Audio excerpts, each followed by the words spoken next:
नमस्कार मंडळी. तर आज आपण पाहणार आहोत ठरलं तर मग या मालिकेमध्ये कल्पना विमलला सांगत असते की सायलीचे सगळे कपडे तिच्या बॅगमध्ये भरून ठेव आणि तिला ते कपडे तिच्या घरी नेऊन द्या. तेव्हा तिकडे अर्जुन आणि चैतन्य आलेले असतात. तेव्हा कल्पना चैतन्याला म्हणते की चैतन्य, तू त्या मुलीची बॅग घे आणि तिच्या घरी नेऊन दे.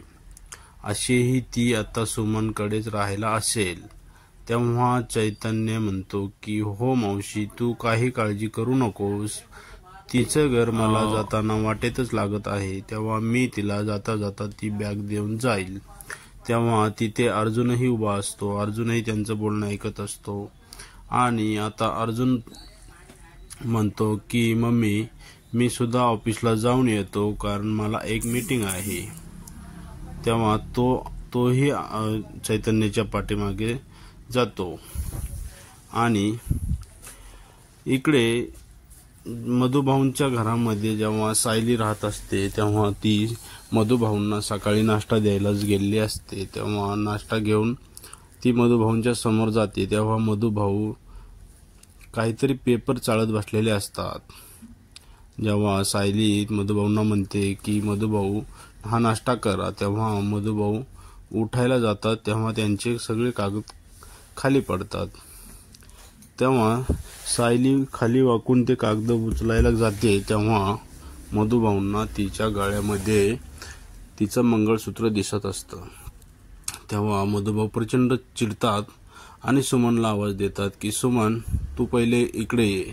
तेव्हा सुमन तिथं येते आणि विचारते की काय झालं मधुभाऊ. तेव्हा मधुभाऊ म्हणतात की सुमन, ह्या मुलीने हे मंगळसूत्र कुणाचं घातलं आहे गळ्यामध्ये. तेव्हा सायलीला आणि सुमनला खूप धक्का बसतो आणि सायली म्हणते की अहो मधुभाऊ, तुम्ही असं काय करताय. हे मंगळसूत्र मी अर्जुन सरांच्या नावाने घातलेलं आहे. तेव्हा मधुभाऊ म्हणतात की जसं तुम्ही लग्न खोटं केलं तसंच हे मंगळसूत्रही खोटं आहे आणि ते घालण्याचा तुला कुठलाही अधिकार नाही. तू आत्ताच्या आत्ता ते मंगळसूत्र काढून टाक.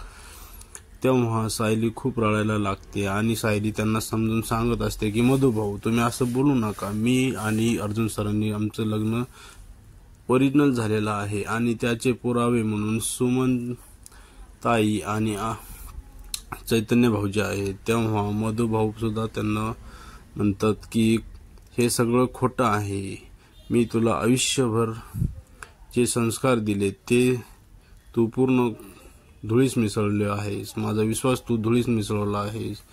तुला असं ॲग्रीमेंट करून लग्न करायला कोणी सांगितलं होतं आणि लग्न केलंस तर केलंस. तू एका परपुरुषाशी, त्याची बायको नसतानाही तू त्याच्यासोबत राहिलीस. तेव्हा सायलीला खूप दुःख होतं आणि सायली रडत असते. तेव्हा ती त्यांना समजावून सांगत असते की आमचं रजिस्टर्ड मॅरेज जरी झालेलं असेल मधुभाऊ,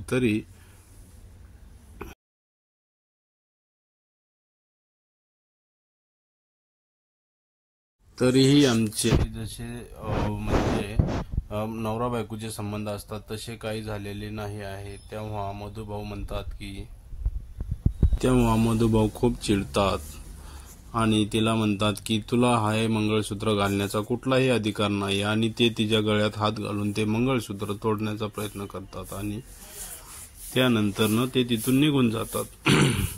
तर मंडळींनो, असं सायलीवरती खूप सारे संकट यायला लागलेले आहेत आणि असेच पुढील भाग पाहण्यासाठी तुम्ही माझ्या चॅनलला सबस्क्राईब करायला विसरू नका. असेच नवीन नवीन मी व्हिडिओ तुमच्या समोर घेऊन येणार आहे.